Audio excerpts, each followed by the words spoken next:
All right, welcome cryptocurrency investing community. My name is Mark Anson. I'm here with CanYa's co-founder and CEO, JP. Great to have you. Hey Mark, I'm JP, as you know, the CEO and founder of CanYa. I'd love to chat to you today about what CanYa's trying to do and where we're going, and the difficulties and also the good stuff that we've been experiencing so far in the post-ICO product building phase. Awesome. Well, I'm glad to have you. We actually had the honor to speak with James on your team about 8 months ago, I think, back when you guys were in your ICO phase, and I guess in the infancy of your organization. So that was a great opportunity for us to be able to speak with great minds like yourself. So can you give us an idea, I guess, for those who might not know what CanYa is and what you guys have done since your ICO, for those who have been, I guess, following you guys since then? Thanks, Mark. Yeah, CanYa is a decentralized service place for the world where you can hire and be hired with your skills, services, and talents with no rent-seeking middlemen. It's just you and your provider, or you and your clients. So think of it as like Upwork or Tasker, TaskRabbit, or Fiverr, but with no centralized company handling your money. It means really low fees because we don't need to charge high commissions to run support staff and run the company. It also means that your data is safe. Your data is self-sovereign. We don't need to hold on to it. In fact, we encourage our users to use the decentralized versions of data storage. It means you keep your identity. But the biggest things is the self-sovereign wealth. It's value transferred directly from you to your provider, which means it's borderless, it's fast, it's cheap, and it's just a better user experience and a better philosophy of doing things. So that's CanYa. And we set out last year, as you know, to transition ourselves into the blockchain world. And we ran our ICO, we finished in December, we've been trading since January. And the last 6 months, we've just been building. And we've built about 7 dApps so far, which is our primary marketplace, CanWork, which is a little bit of a tease towards Upwork. But CanWork is basically Upwork, but decentralized. We're also building CanSeek, which is like Seek, but decentralized. And we've pushed out a whole bunch of tools, CanInvoice, CanSend, CanShare, using IPFS, to all these free tools to allow our users to engage and transact with each other with no intermediaries. It's just them and their provider. And that's where we are. We've learned a lot of things on the way. There's been a lot of challenges and difficulties. And we're really on the bleeding edge. In fact, today we're discussing with our dev team, there's a fundamental problem with the ERC20 token contract, which could have been solved if we had used an ERC223, but we're stuck now with ERC20. So we have to do a few things. In fact, we even might need to ask MetaMask or even Trust Wallet to help make the user experience better, because we're on the bleeding edge that nobody's ever pushed this far into it so far, and we're discovering things that just need to be solved. You can't Google the answers to this. You have to sit there and work with first principles.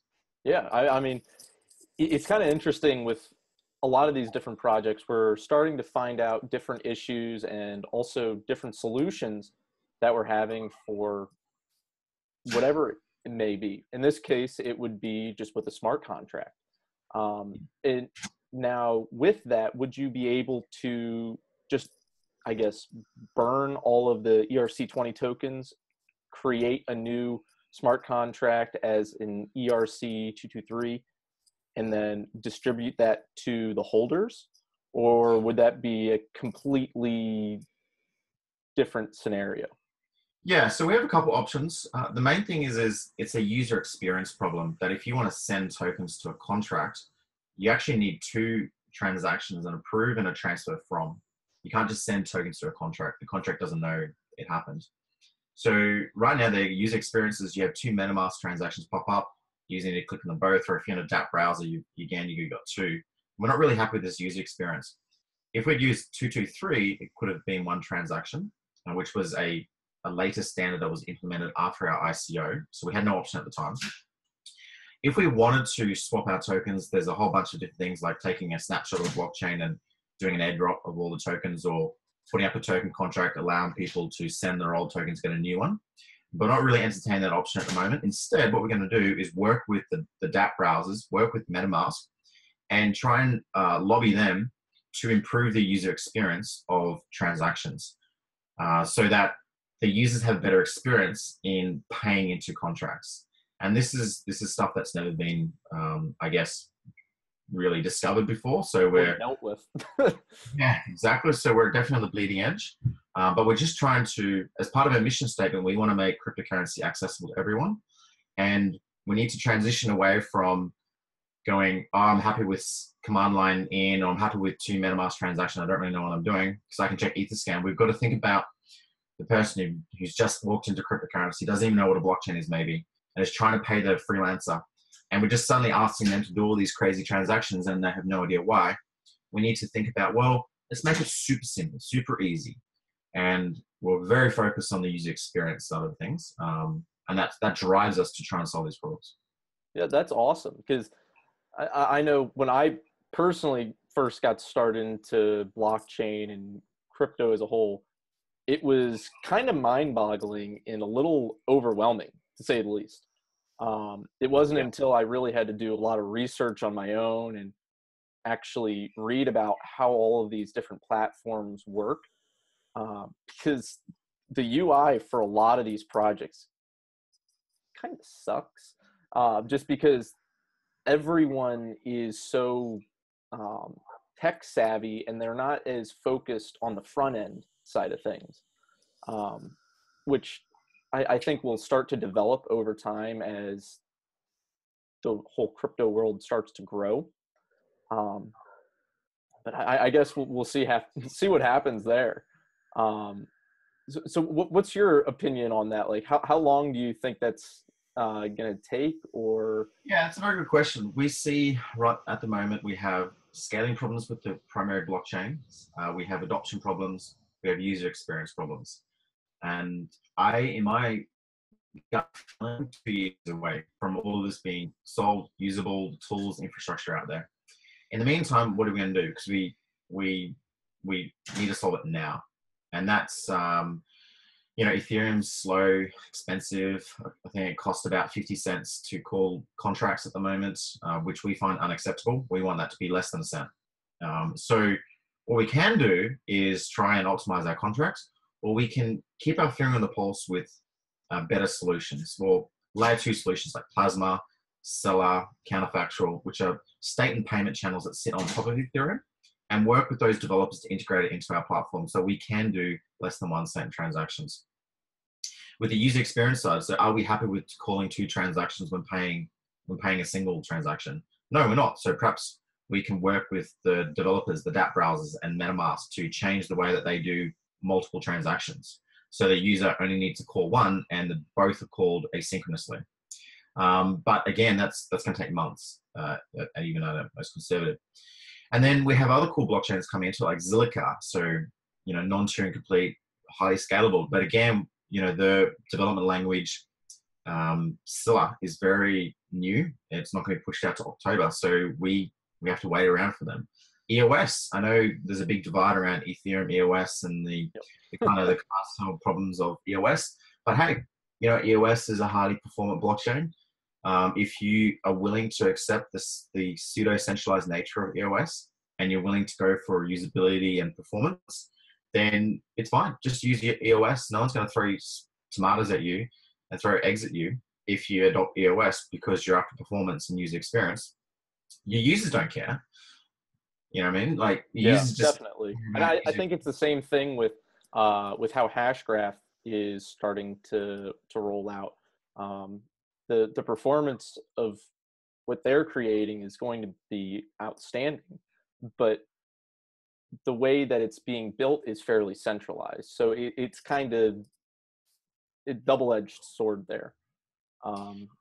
Yeah. And I believe in a multi-blockchain future. There is not going to be one ledger to rule them all, especially when we come into compute. I think there will be one store of value blockchain. My gut feeling is Bitcoin, because if for various reasons, which we don't need to get into, but I think the store of value will be a single. That's a conversation for another time. We don't get But there will be a single store of value blockchain where most of the liquidity ends up in, because that's what everyone gives the most value, and it needs everyone to give it the most value. But when we come to decentralized compute and decentralized database, there's going to be hundreds and if not thousands of them. So, and there's going to be hundreds if not thousands of tokenizing platforms, because you want a high performance blockchain to deploy your asset on to move transactions around, and that asset could be backed by external assets or users in your platform. So you don't really care about the store value problem. So there might be hundreds of tokenizing platforms like EOS, Ethereum, Zilliqa, etc. So it's going to be a world of multi-blockchain. So we need to be always thinking about compatibility, being open, permissionless. The philosophy is, if you build a platform that is permissionless to users, you should also be permissionless to the technology and be quite agnostic. If you drive yourself to being very cultist and go, nah, you only want to be over here because that's where I place my bets, then you really go against the whole kind of open nature of this. And very non-prejudice. The maths doesn't have prejudice, so don't hold any prejudices in your mind, and just be open. Yeah, and I think that's sort of how cryptocurrency started. It was just people having an open mind about what all of it could look like. And I think recently it started to look more as just as an investment. And it's like, oh, I have X amount of dollars in this, so I can only support this and nothing else, which I think is a little ironic. But I guess that's going to happen no matter what, as it starts to grow. So I guess that's another conversation. So I wanted to try and talk a lot about CanWork. You guys recently came out with that. I think it's an awesome start to decentralizing the gig economy and just a marketplace for freelancers. What does CanWork bring to the gig economy? How can you start getting set up on it? Yeah, so CanWork is simple in theory. It's just you and your provider. There's no us v them. So users can log in, sign up, and then see all these providers. And these providers have showing off their skills. When you pay them, it's done at the moment. It's done primarily through the cryptocurrency layer, so through the Can token. And we are building tools to increase the liquidity going in. So we're building a tool called Can Exchange and Can Pay, allowing users to pay in any token that they want. Monero, Bitcoin, Tron, Binance, Can, whatever. Whatever they pay in, we will deal with it, very, very low fees, convert it into our token, push it into an escrow, allowing our users and providers to leverage against each other if they need to get the job done. And CanWork itself is intended to achieve feature parity with Upwork. So all the tools you have in Upwork, you'll have on CanWork. But instead, where Upwork has 20% fees, we only charge a 1% fee. And then you go, well, where's that 1% fee going to? Well, the future is there's no centralized company that promotes CanWork. Instead, there's a decentralized autonomous organization that sits behind CanWork and CanSeek and all the other marketplaces we're going to build. And this DAO, decentralized autonomous organization, is designed so that anyone can come to it and stake tokens in, and they get to see all these micro tasks, which could be help this user, tag this provider, resolve this dispute, etc., etc. So all the normal operational support, management, and help that we would normally have to hire staff to manage, we can just throw it over to the DAO. We can design the economic incentive so that we can increase the bounty behind a task. The older, more important it is, to incentivize people to do that task. And we can use smart things like randomized consensus and increasing the consensus behind a task decision and permissioning to prevent a rogue actor in the DAO ever causing too much damage in the ecosystem. And in this way, we can not only just decentralize out the support, we can decentralize the development. So now paying bounties to developers around the world to help build us open source features on the platform. We can decentralize out marketing, decentralize referrals, so that the whole platform starts growing and aligning itself to a certain direction, all powered by our DAO. Our DAO at the moment has about 20 million CAN in it. It's a smart contract that will start paying out to these micro tasks. And these 20 million CAN are destined to the community to help run the platform. So hopefully in 6, 12, 18 months time, when the technology catches up and we build all this infrastructure, we, the centralized company, can take a step back and now just essentially become part of the community, building this platform and growing towards value. So that's the vision, and that's where it is right now. That's awesome.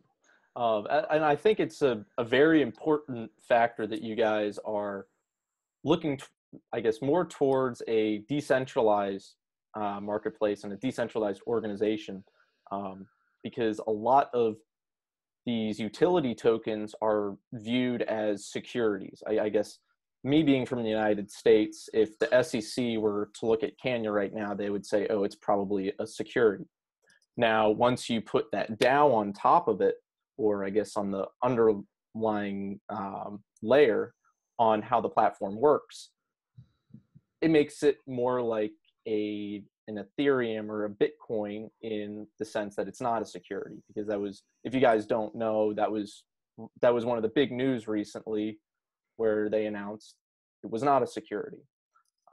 So do you guys view yourselves as not being a security down the line? Me personally, I would say it would sort of look like a security right now as is, because the DAO isn't completely set up and where you would have it, where you want it to look like, I guess. Exactly. So there's a couple of reasons why we're doing it. One is, for the first time ever, we've been able to solve the tragedy of the commons, whereby if you give an open group of people access to a shared resource, each individual, through their own self-interest, will rapidly try and deplete that resource ahead of the others, because they're self-interested to take everything, just through human nature. So the tragedy of the commons has been unsolved. For the first time ever, we can create smart contracts to solve the tragedy of the commons, whereby you can have a shared resource, aka 20 million CAN tokens in a smart contract, and the entire ecosystem of 100 million CAN tokens. And instead of just people just acting their own self-interest and depleting that resource, we can use that again? I missed you for like 5 seconds. Yeah, so instead of, we're solving the tragedy of the commons using smart contract code. So we can have a contract that holds value, 20 million CAN tokens. And rather than just everyone acting their own self-interest in depleting that resource, we can design rules and saying, hey, if you do these micro tasks, like help this provider out, build this code, market this platform in India or wherever, then the smart contract will release a small bounty payout to you. So now my self-interest is to get more value tokens. So I will do that task, and I know it will release that value to me. Now, by doing that task, I advance the value of the ecosystem forward rather than just depleting it. So in my self-interest now aligns with the interest of the ecosystem, and it works. So that's our vision.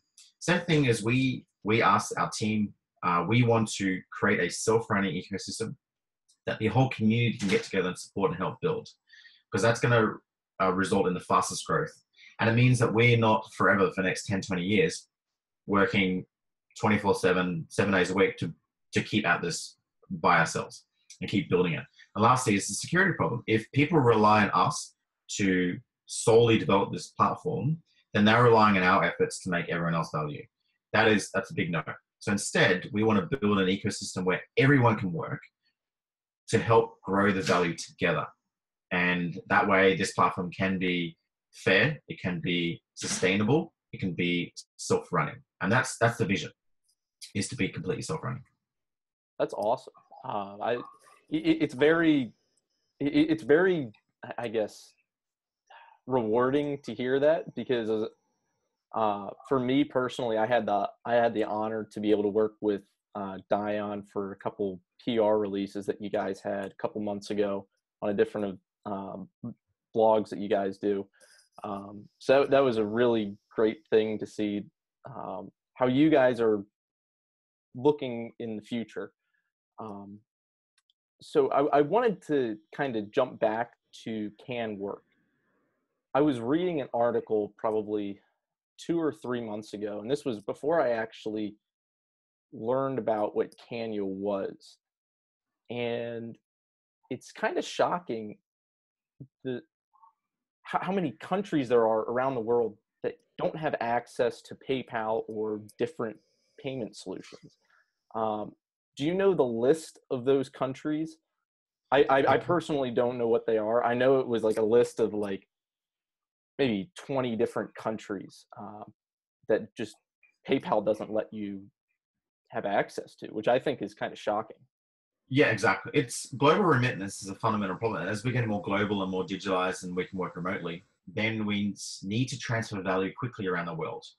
Western Union, PayPal, international bank transfer, Swift, these are old legacy payment solutions, which are just rubbish. Oh Absolute yeah, rubbish. they're awful. I used Western Union like 5 years ago, back when I was in high school, and this was before I did research on what Bitcoin was.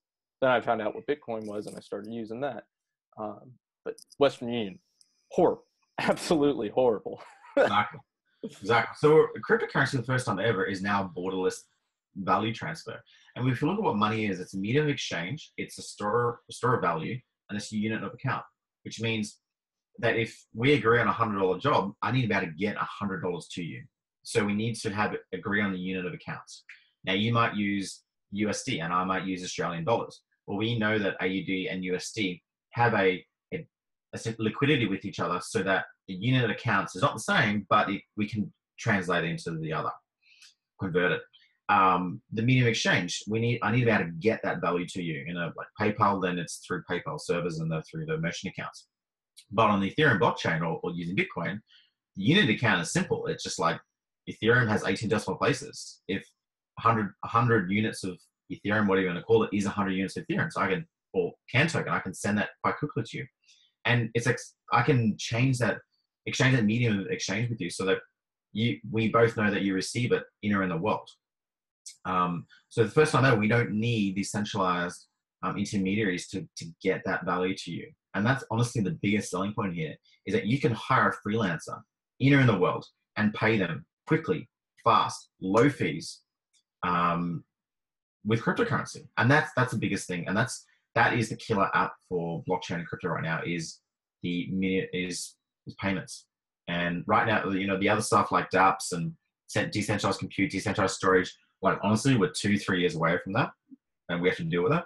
But what is excellent for right now is paying people. And that's what we're focusing on. We're trying to make the payment pathway awesome, like out of this world awesome. You can just jump on, agree on $100 job, boom, paid.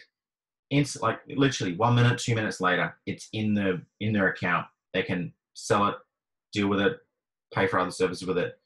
Literally, this is groundbreaking stuff. And that's what we're focused on. Yeah, and I think that's sort of how Bitcoin started. It's basically paying someone to do something. I guess everyone knows about the infamous pizza guy who said he was going to pay, I forget how many Bitcoins it was. 10,000 Bitcoin. Yeah. What was it? 10,000 Bitcoin. 10,000 Bitcoin.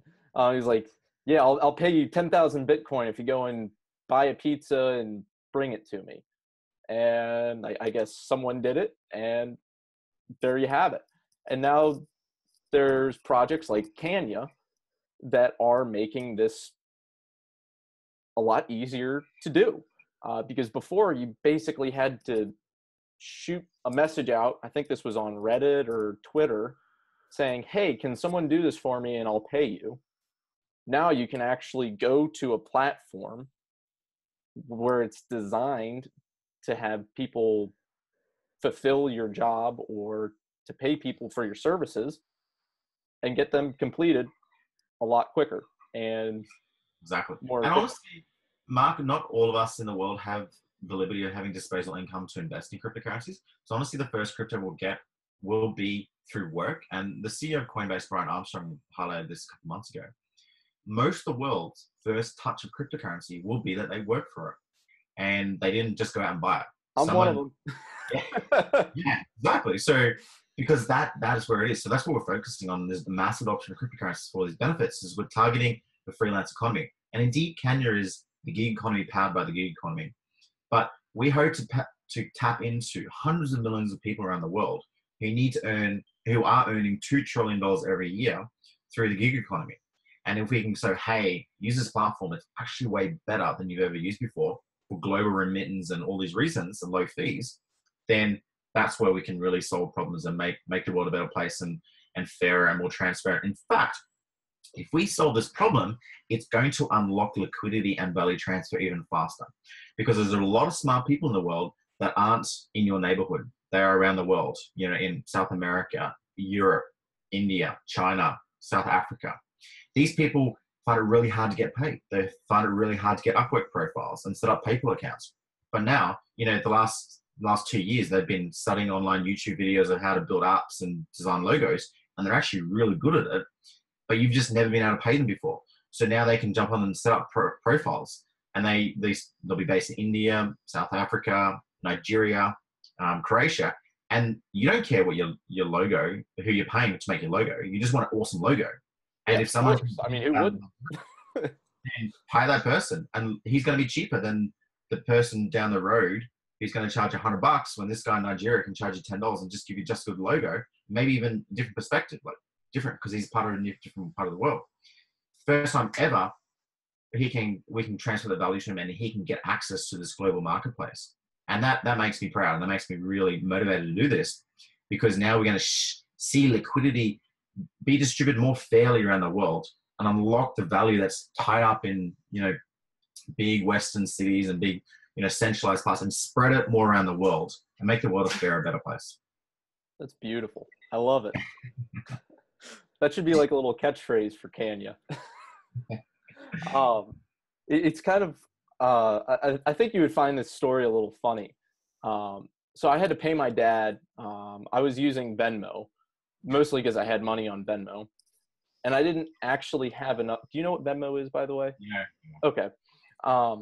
And I didn't have enough money on Venmo to pay my dad. So I sent him, I think it was like $100, and I had like $30 on my Venmo. Goes through, everything was fine. I get an email like 3 or 4 days later. Your account has been blacklisted. You owe Venmo X amount of dollars because your credit card has been declined, because I changed my credit card in like the last couple months. And I was like, holy crap. So they're actually not paying with my money. It's just, it's really their money that you're sending. Yeah. So yeah. with coins and I guess platforms like CanYa, you don't have to worry about that, because this money is already stored in escrow. It's already there. So if you're completing something, you don't have to worry about getting that money for a job that you did. Or I guess in my example, if I didn't have the money to pay him, I wouldn't be able to go through. So I kind of have to go and fix that at some point, but I'll have to do that another couple days from now. Exactly. And you know what, Mark? In the next 3 to 5 years, you are going to find it untenable to be in a situation where you need to trust someone. Trust your bank, trust your insurance provider, trust your government, trust whoever. You're going to find that untenable, because right now, every 99% of your life, depending on how deep you are in the blockchain, relies on you trusting people, trusting everyone around you. And you don't even realize it. You're trusting Facebook to keep your data safe. You're trusting your bank to keep your money safe. You're trusting your insurance to actually follow up on your insurance claims. But in 3 years' time, you can skip past all that. Your wealth is self-sovereign. You don't need to trust anyone. You know that as long as you keep the passphrase safe, you have your wealth. You know that your peer-to-peer insurance claims are always going to be upheld, because through prediction markets to counter fraud, and through just being on the blockchain, you know that the value it's underwritten by something. You don't need to trust your community. You don't need to trust your escrow provider. That's where we're headed, and I can't wait to be part of that, and to get to a point where we don't need to trust anyone. It's all in the code. I know it's for a lot of people. For me personally, it's very like, it gets me really excited. But like, if I'll explain some of this to, let's just say my parents, because I've actually had this conversation recently with my parents about how I really don't think that banks are going to be around. I wanted to be conservative and say like 15 years or 20 years. But down the road, I really don't think they're going to be something that a lot of people are going to be using, whether it's for savings or for getting a mortgage or a loan. There's going to be a lot of different cheaper alternatives, whether it's P2P lending or, I mean, you really don't even get that much money when you're saving your money in a bank account yet. Now you're losing money, actually. Yeah, I know. Because of, I don't even need to get into that. It's frustrating. Yeah, and where we're going, Mark, is we're headed to true programmable money. And I really want to reinforce this concept. Right now, you think money is programmable. You can pay someone and buy something off the internet, but absolutely, it's not programmable. I'm talking about walking into a room and being able to turn the lights on with my phone or have it automatically done. Or walking into a hotel and there's like 5 different Wi-Fi routers, each with different service providers. And my phone will bid on and secure the fastest bandwidth and the fastest download speeds and pay like, millicents per kilobyte or per byte even. Or my autonomous car, I'm in the traffic. I can pay my car, or my car will have a budget, $50, and it will start paying people to overtake them. Rather than beeping your horn angrily, your car is just paying the autonomous car in front of you, go, hey, can I overtake you? And then negotiating a pass. So that is true programmable money. That's where we can start doing milliseconds and millicents of transactions, thousands of times per second. And, we have layer 2 payment solutions that can do this. Lightning for Bitcoin, Raiden for Ethereum, etc. And that is true programmable money.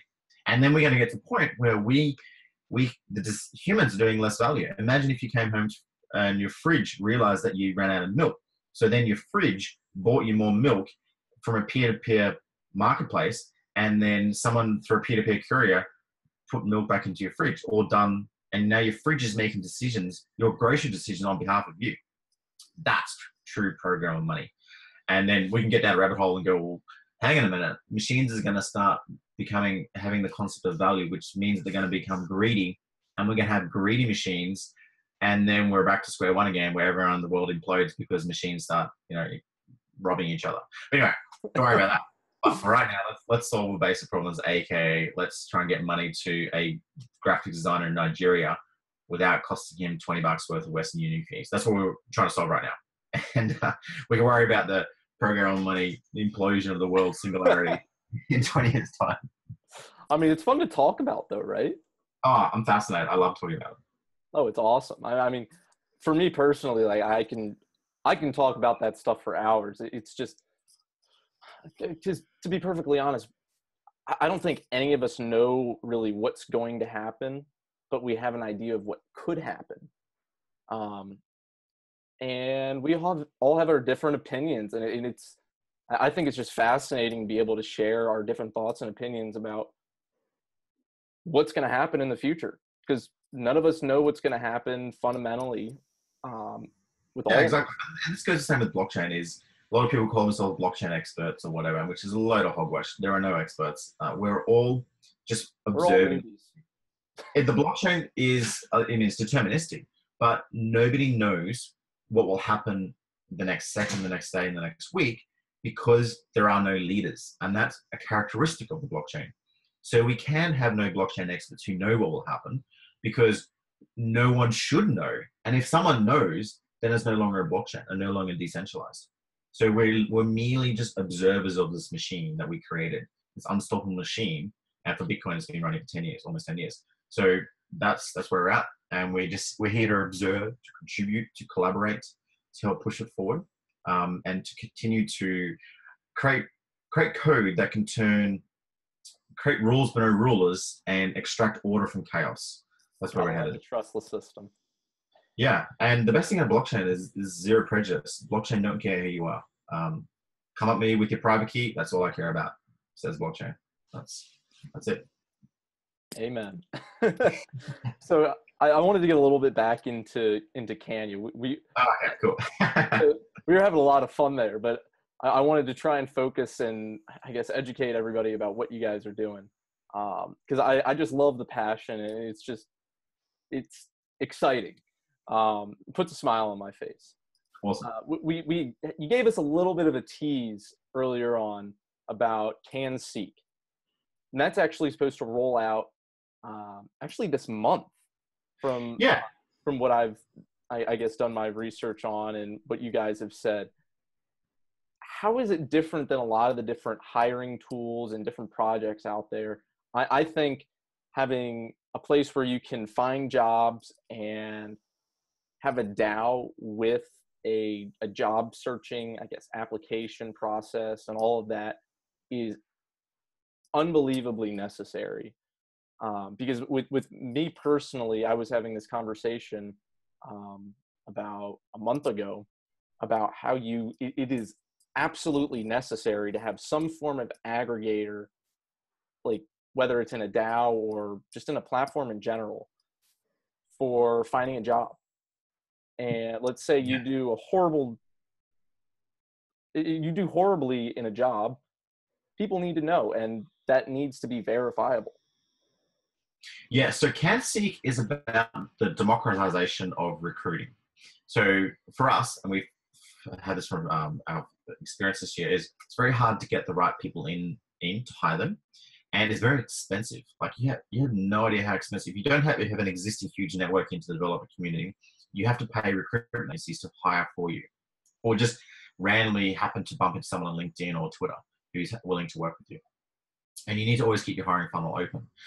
And it's expensive. So CanSeek is about reversing the economic incentives. And the idea is that a blockchain company or any company in general can create a job post, but rather than paying a recruitment agency a 10 to 20% commission on the salary, the company just puts up a reward, like a bounty, $5,000, $10,000, and sticks it on the blockchain alongside a job post and goes, hey world, here's my job post. Anyone can apply.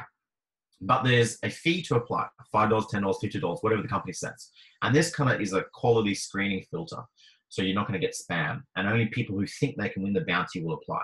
So now the company has 10, 20 applications that they can go through. That didn't come from recruitment agencies. That came from people who have paid a fee, $5, $10, $50, to actually get the privilege of sending the application to the company. Those fees go back into the reward pool. So now the reward pool is getting bigger and bigger. And more people are joining. Then the company reads applications. They have 10. They find 2. They interview 2, get 1. They hire 1. They hit the release button, and all that reward goes to the talent that was hired, whether it was because they referred themselves, or through a recruitment agency, or through even just a friend of the talent. Anyone can apply. So now the talent gets a new job, and they get the reward of $5,000 on their first day of the job. That's insane. And it reverses the economic. Nice little paycheck. Exactly. And they just refer themselves, which is far better than a recruitment agency trying to hire for them. And everyone else who didn't win the bounty, the company can choose to either refund them or they just direct towards the talent. And our DAO walks away with a 1% fee for sustainability and for operational support onto the whole entire platform. But either side can cancel the post at any time to get a refund minus the 1%. But it's decentralized, it's open, it's public, and has the correct economic incentives to democratize and minimize spam, reverse the economic incentives, and just be a better experience. The company has a predictable fee for hiring people, and the talent knows that they could potentially get a huge bounty if they get a job. So yeah, that's CanSeek, launching later this month. Awesome. I actually have 2 questions. One I kind of popped into my head, and the other one I've been like really curious to ask you about. In regards to preventing spam, when an organization, let's say I'm Deloitte or Goldman Sachs, and I post a job out on CanSeek, and I ask for $5, $10, $50, like you said, for people to, I guess, put in their application. How do you prevent organizations from doing fraud on that platform by just trying to get people to pay you for, I guess, BS? Yeah, sure. So we do a fraud check, and it's quite simple actually. So you have to, if you hire for Uber, let's say Uber.com, Yep. And now put up job posts for a new VP of whatever, then and they need to link to the website Uber.com as part of the website of the job post. if they link to uber.com, they need a uber.com email address. So that's the check, is you need an official company email address in order to put a job post up for a company with the same domain name, which solves a lot of the problems, which means that the second someone tries to put up a job post for uber.com, one, they need to be an Uber employee anyway, which means if Uber ever find out, it'll be very easy to close the loop because we'll have the email address because it needs to be verified. We'll tell Uber, hey, do you know your employee just did fraud on our platform? And here's the proof, away we go. So that's how we get around the fraud. Okay, cool.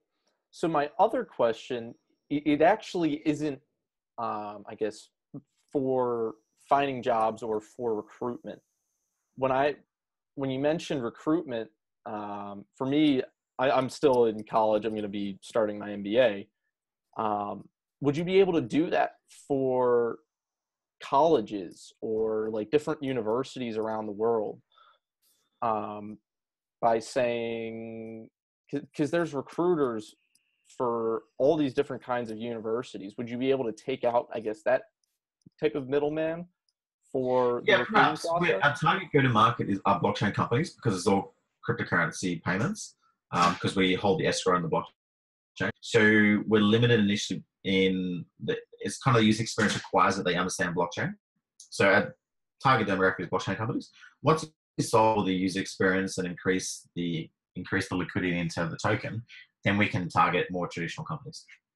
Yeah, I mean, that makes sense. I think I've mentioned this before to a lot of people, and I think I've used the terminology already tonight, but it's a double-edged sword. You gotta really educate the masses about what you're doing, and on the other hand, you really need to develop the product.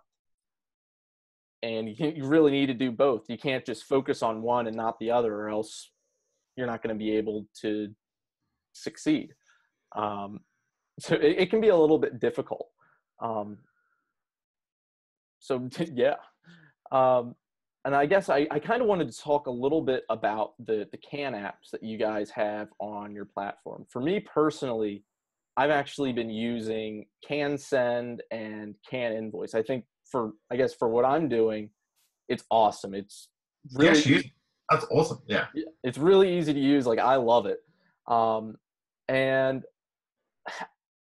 I actually kind of came up with an idea about what you guys might be able to do to target, I guess, a different audience for CanSend. For me, I was running like a tiny little airdrop channel on Telegram just for fun for a little while. And I know you guys recently came out with Bounty Source, and that's just for, I guess, finding bugs and receiving a reward for it.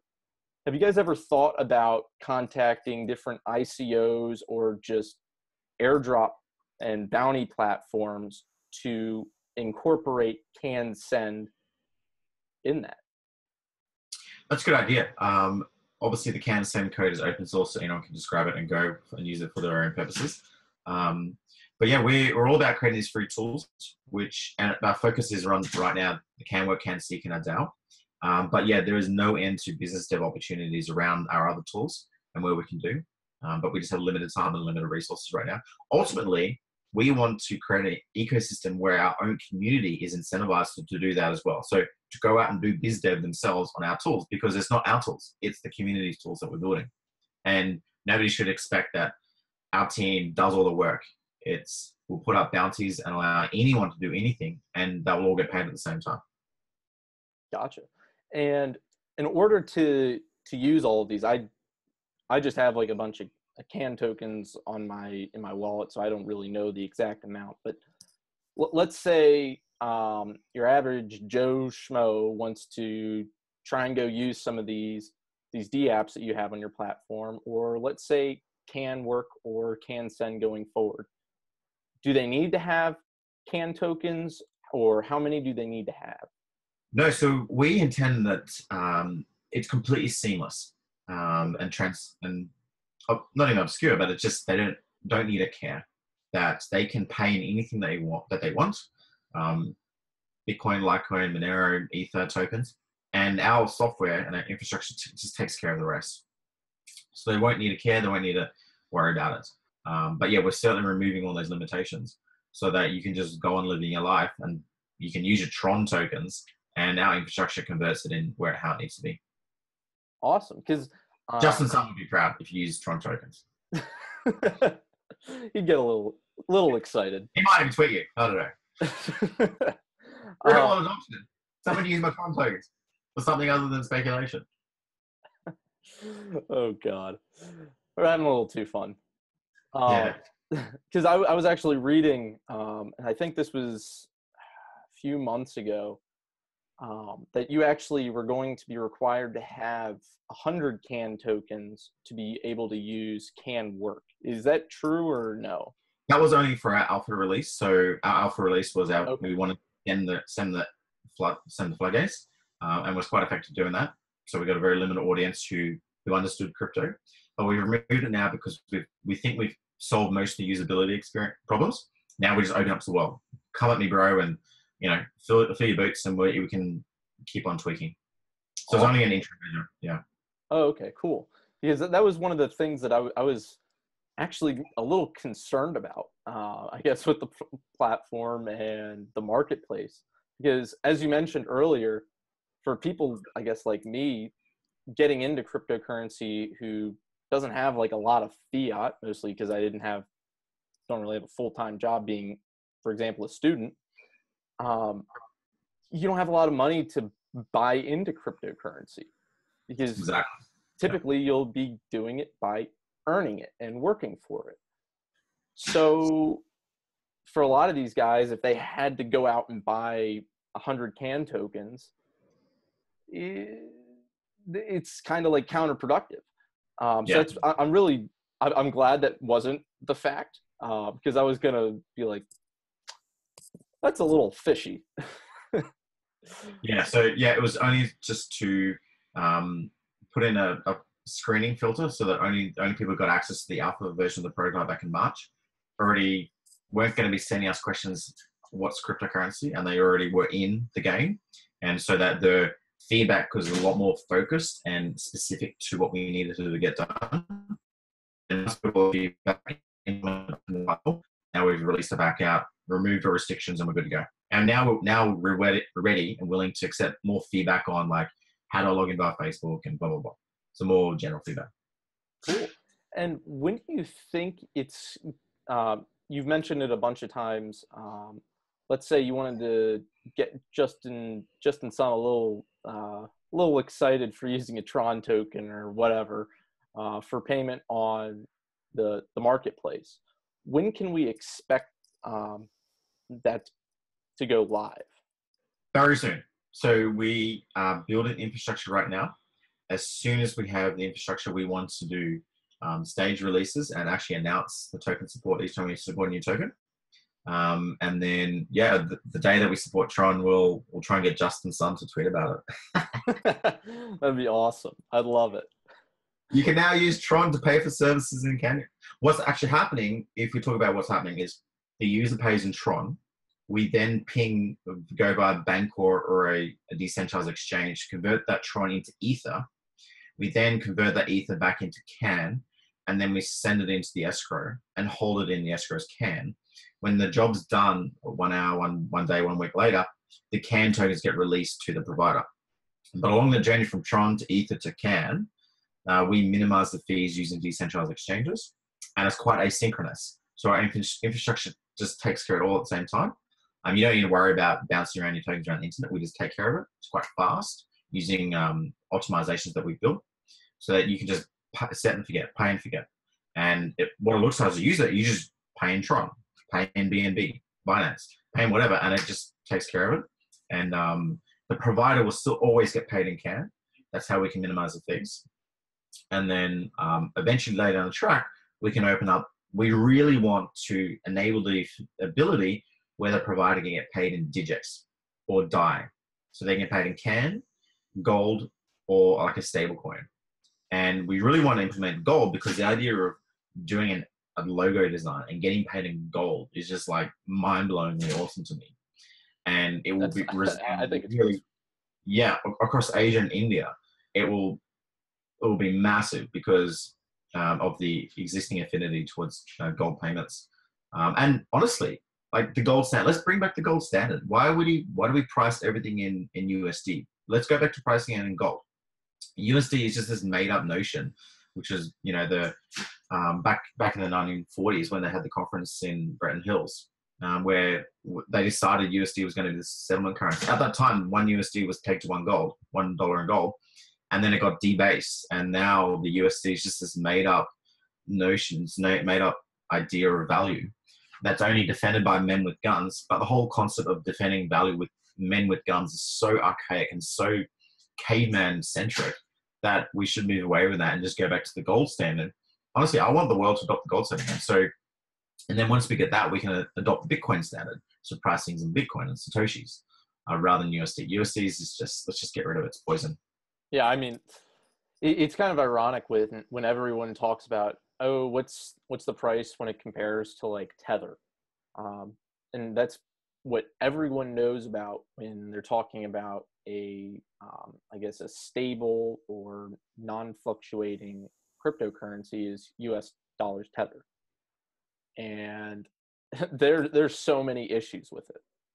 Well, personally, I just don't really like the stable tokens just because they're all backed by the US dollar.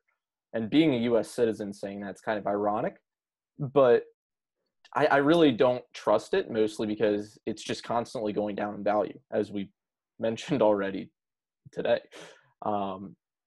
So there's just a lot of problems that a lot of developers are out there using code to solve.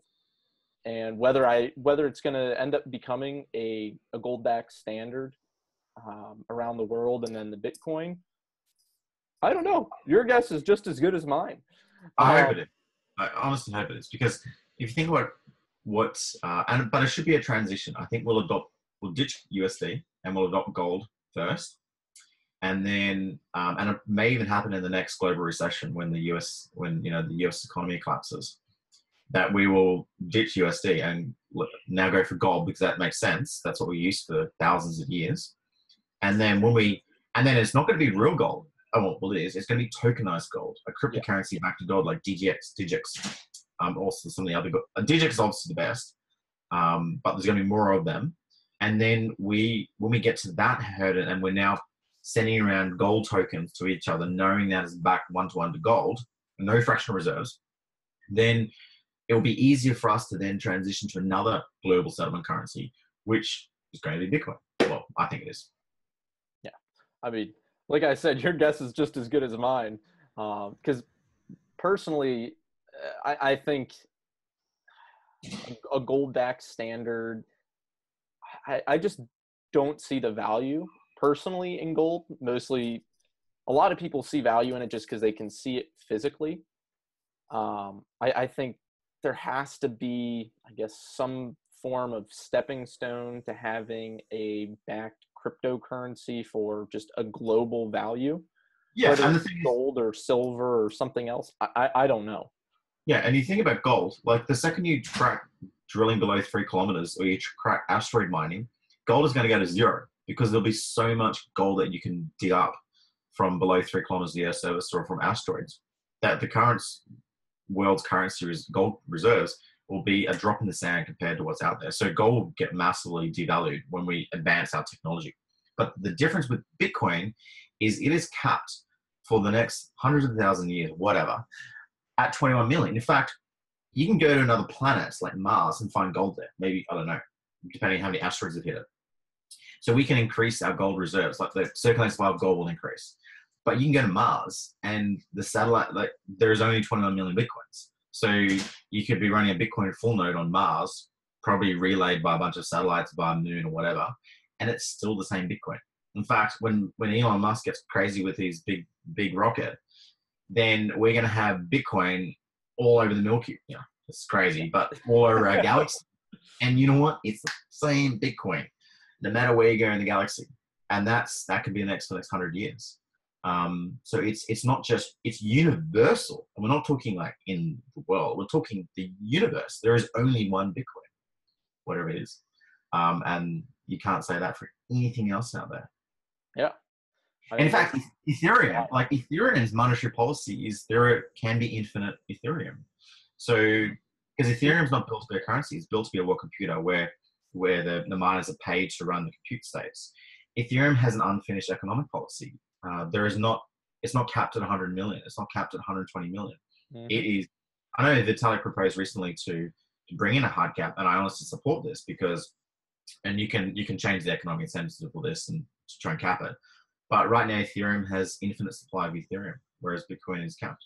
Yeah. Like, fun fact, Satoshi never wrote the 21 million hard cap. That was inserted by Peter Willey a couple of years later when they discovered that every 140 years, the Bitcoin economic policy resets. And that's when Peter Willey put it back in the code. So there you go. I actually didn't know that.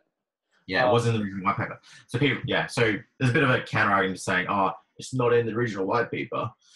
And then you go, well, 21 million Bitcoin wasn't in the original white paper, but it's something we adopted because it was necessary. Yeah. I mean, I honestly, like, I don't care if something's not in the white paper. I mean, everyone has to adopt. If there's a problem out there and it wasn't in your initial, I guess, vision of what you're foreseeing everything to end up doing, you have to adopt. If you're not going to adopt, you're just going to be, what's the saying? God, I'm having a brain fart. Yeah, well, it's Pareto's principle. Everyone, 80% of everything always goes to 20%. Now, getting back to where the Bitcoin's going to be a store of value, it really comes down to how stable and how constant that thing is.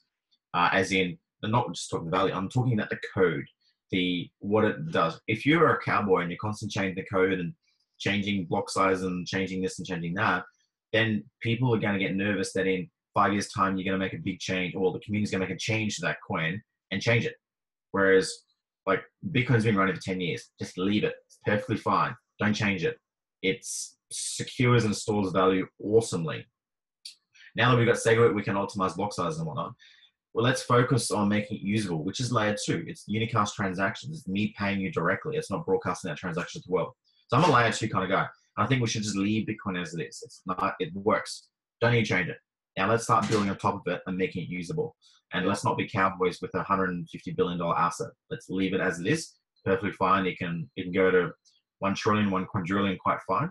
Fees will be expensive, but let's don't change the code. Yeah. You know what I mean? Yeah, I like it. So I know we could probably keep talking about a lot of this stuff for probably all day for you and all night for me. But I wanted to throw in some questions and give a couple shout outs to some of the people who are supporting CanYa and actually had some questions for you and the team. So if you don't mind me just reading off my piece of paper. So number 1 is from Marshall Duvall. What project other than your own are you most excited about? Projects, I love DigX, the tokenizing gold. We've spoken a lot about gold today. I am a big fan of the Ethereum projects, Casper V2, sharding, scalability, layer 2 scaling, get that thing usable fast, state channels, payment channels, because that will directly help us and achieve our goals. I love Augur, prediction markets. I think it's democratization of intelligence and crowdsourced intelligence. It will be the future because instead of relying on these centralized oracles, we can rely on the diffusion of intelligence across a group of people, and that's always more intelligent than just a person saying this, an expert, as you will. Love that project. I like all the layer 2 scaling projects. Sweet. I think for me personally, it's going to be really interesting to see what Vitalik and the team does as to how they're going to implement Casper and sharding onto the Ethereum network without being able to just, I guess, let's say I'm running a website and I need to do make some corrections on errors on the code or whatnot. You can't really do that with Ethereum and just turn off the network because it's completely decentralized and you can't do it. So it'll be interesting to see how they're going to I guess, implement Casper and the sharding into it without being able to completely shut it down. And Yeah, you're right. It always has to be backwards compatible. Like the Can token contract, which is deployed almost a year ago, that thing needs to keep working. Else, we'll have to, we don't want to think about it if that thing's not working. So it's very hard for Vitalik and the Ethereum team to do it properly, which is why it's taking its time, and it's why they don't want to rush it. And I don't think it's ever really been done. I know the Lightning Network and SegWit was implemented in Bitcoin, but I don't think that was as big in terms of, I guess, a revolutionary implementation. Yeah, so you're 100% right. Casper V2 is a complete change in, the protocol, complete change in the emission schedule, complete change in the consensus algorithm. It's huge, and where they don't want to get it wrong. They have one shot, and they don't want to get it wrong. But it's someone, they need to do it. They absolutely need to do it, because Ethereum today is not usable, and it's not going to be. They have to do it. Yeah, I completely agree, because we saw with CryptoKitties, completely shut down the whole network, completely, and it's not scalable right now, and it needs to be, with how many developers and people are just creating dApps and projects using the Ethereum network and blockchain to create what they're envisioning. Because I'm not a developer, so I don't know personally whether it's the easiest to use out there, but everyone's doing it, so I guess I can assume that it's probably one of the best ones to use. Yeah, they certainly got the community support. Yeah. So our next question from Jeff Kerdikis. What have you guys been developing outside of your initial project scope, and why did you choose to branch off in a different direction? So the vision is still the same. We're creating a decentralized service place for our decentralized ecosystem for peer-to-peer services, but the implementation has been a bit more focused now. We realized we can't create a monolithic code base. If we just create one huge app that does everything, then it's going to severely limit our scalability, because ultimately we want the entire world to be in our GitHub writing, with pull requests. It's very hard to just have a monolithic code base. So what we did was we split up the code into the invoicing called CanInvoice, the sharing of files called CanShare, the transfer, sending. We split them up into these micro dApps, and they have their own unique code bases with their own pull requests and their own community around it.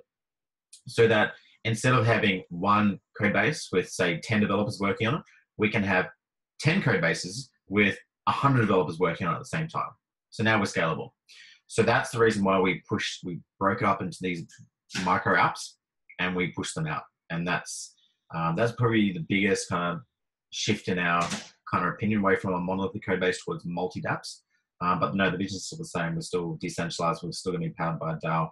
And there's really no change there. Yeah. Cool.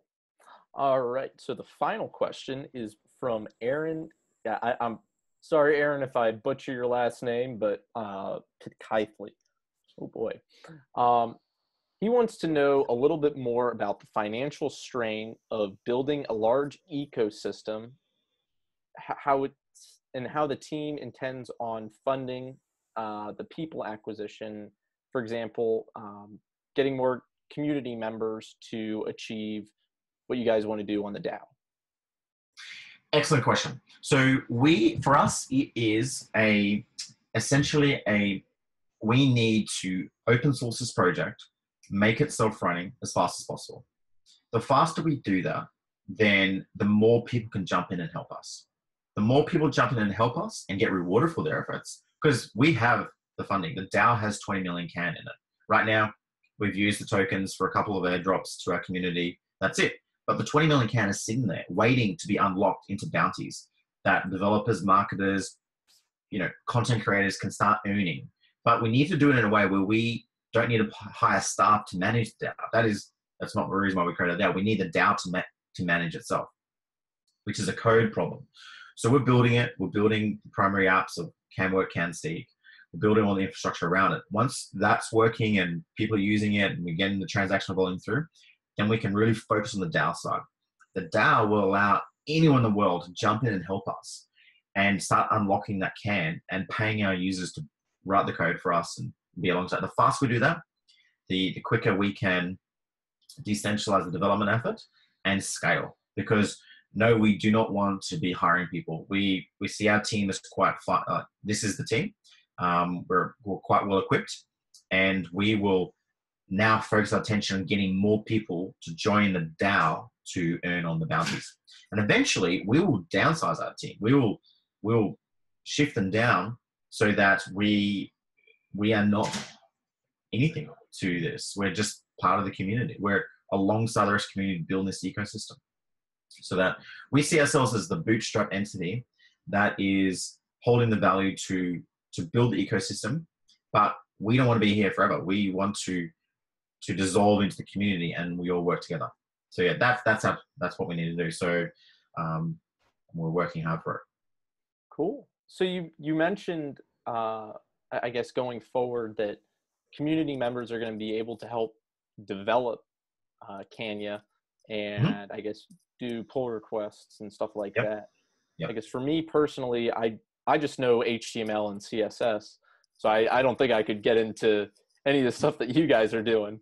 But let's say that someone thinks that they can help you out right now. Is your project fully open source with CanSeek and CanWork? So let's say they go through and they say, oh, we need to fix this part of the code on whatever it is. Are they able to do that right now, or is it private right now?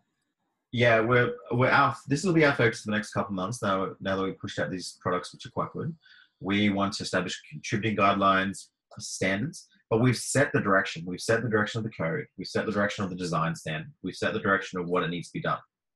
And once we can finish that, we will then focus on opening it up and getting our community in there and paying our community in an autonomous way.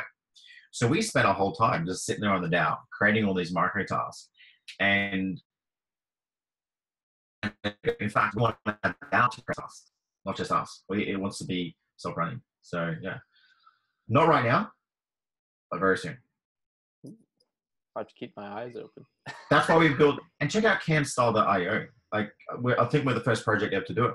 Canstyle.io. Jump on it. You can see our entire style guide, all the HTML, CSS, the buttons, the cards, the Bancor widgets, everything that we've ever created is on that site to allow anyone. And we're also building an app called canstart.io. It's literally a dummy app that has all the code that you need to get cracking on a Can app, but with a big blank canvas in the middle. It goes, insert your app here. So anyone can deploy a Can app.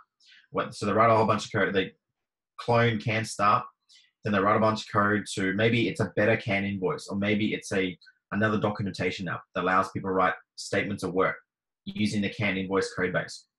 They hit deploy, boom, we check out the code, we're happy with it, we commit it to the URL, away we go. And that's how community is being empowered. And they, by the way, they get paid in Can tokens. Can't complain with that. Cannot complain with Can tokens. That was funny.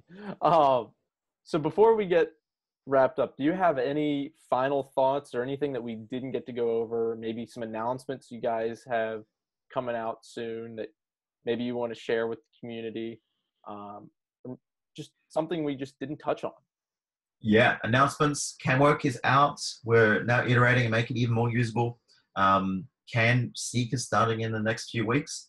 As soon as that thing's live, we're going to have 5 awesome blockchain companies. You can go to it now. You can see IDAX, DigX, Block72, a whole bunch of other companies have committed to putting job posts up there, and more to come. So as the second that CanSeek is live and there's 5 job posts up there with bounties behind it, in the world, just start applying, and you could win those bounties. And don't do it for our benefit. Do it for your own benefit. Like, you could win $1,000 bounty just by referring a developer friend, where it's creating the right economic incentives for everyone to jump in. And when our DAO is ready to go, hopefully in September, October, then jump in our DAO, stake some tokens, look at all the micro tasks, and see how you can help contribute to the ecosystem. Because if you do that, then everyone can benefit at the same time. Yeah. Yeah. Then everyone succeeds.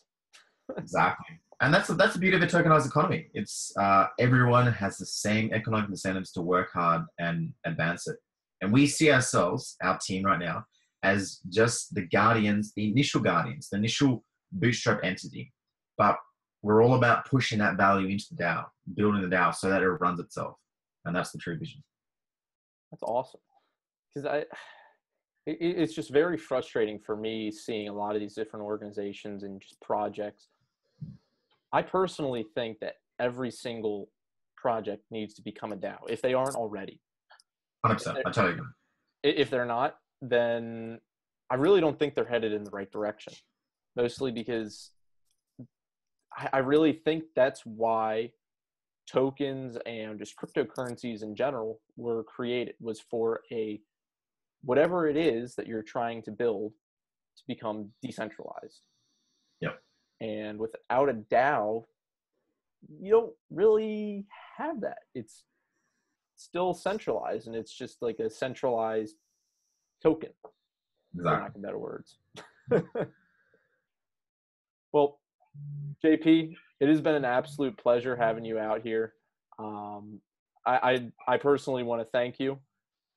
Is there anything else you want to share with us? No, that's great, Mark. I really enjoyed the chat. Obviously, we got in a few rabbit holes there with, mining Bitcoin on Mars. How do we end up there? Don't know.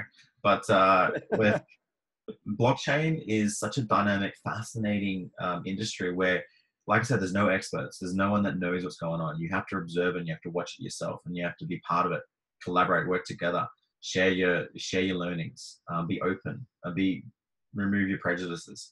It's a fascinating industry. It's very, very rewarding. I encourage all your listeners to think about how you can contribute to the blockchain world, not just by speculating, buying tokens and trading them all day. Like, actually think about how can you jump in and, it can be involved, from content creators to writers to developers, designers to business people. Get in, wrap your head around it, start helping spread the word, and help get this thing mainstream. Awesome. Now, do you have any tips of advice? Because as we've been saying, there's a lot of people who are, I don't want to say they're not experts, but they have an idea about what's going on in the blockchain and crypto world. But there's also an enormous amount of people who have no clue what's going on. Yeah, honestly. What's your best advice for them to do, or what do you recommend? Look, Reddit, Twitter, Medium is my source of information for cryptocurrency and blockchain. So I just make sure I follow the right people on Reddit and Twitter, and I subscribe to the right channels. But you have to spend every single day learning and listening and reading and getting ahead and contributing. Just keep an open mind and just stay keen and try and learn. Read the Bitcoin white paper, read the Ethereum white paper, and get your head wrapped around it. It is complicated stuff, but read it a few times, it'll make sense. Awesome. Well, JP, thank you again. You're just sharing a lot of wisdom, whether it's just with me or anyone else out there who's watching this. So thank you very much. And it's been an absolute pleasure. Awesome. Thanks, Mark. And thanks to your community. We'll talk soon, and we'll see you in the DAO very, very soon. Sounds good. I'll see you. Yeah.